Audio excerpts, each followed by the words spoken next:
The Joe Rogan Experience. I think a lot of people listening to us years ago, it's just like, this sounds conspiratorial. And it's just like, what actually happened? And there's a couple like really important dates that happened that are historical that I think like set this structure really intentionally.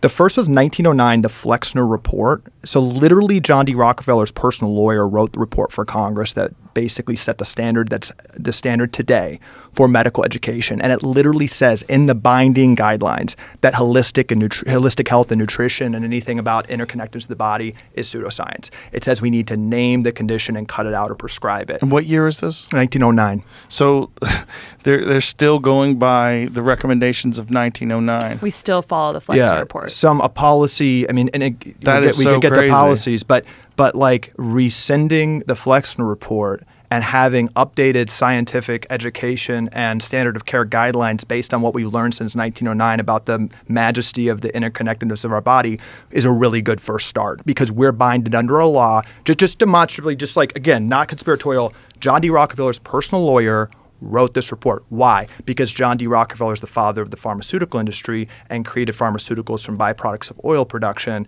and was the first investor into Johns Hopkins and other major medical schools, University of Chicago, and started the modern education program for health. There were some big issues in the health. This was the Wild West, but he created Johns Hopkins and the standard of residency training as a way to silo diseases very intentionally and then prescribe his products and interventions as the top pharmaceutical maker. And the medical schools that he created were basically a distribution system to him. Okay, so you get to World War II. Up until World War II, around that time, the 1950s, 1960s, I would argue almost any medical miracle you can think of or any listener can think of was created before that time. You know, it's all acute situations, emergency surgical procedures, sanitation procedures, antibiotics to make an infection not deadly. Almost every medical miracle we can think of was something that was going to kill you right away, infectious disease.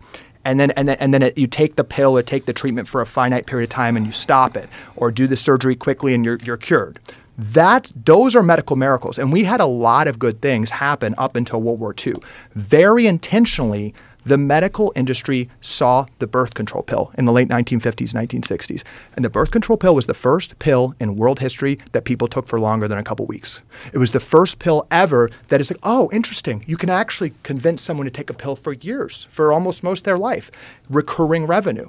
And there was a huge emphasis of the medical industry to take the trust engendered up until 1960. RFK talks about this. We didn't spend money on chronic disease management. All medicine was acute issues. Chronic disease, diabetes, obesity, that was outside the doctor's office. They saw that you could medicalize chronic conditions. Today, 90 to 95% of spending is on chronic conditions. So what do? In the 1970s, literally the Sackler family, their grandkids did the opioids. Their forebears created Valium. And 30% of women in the United States in the 1970s were on Valium. Time Magazine, Valium Nation, Mommy's Little Helper. Yeah. So we started creating all these psychiatric conditions. We started medicalizing heart disease. We started medicalizing all these type 2 diabetes, started creating academic research totally funded by the pharmaceutical industry, saying that type 2 diabetes isn't reversible, that it's basically genetic, heart disease, all these things, and started pilling them.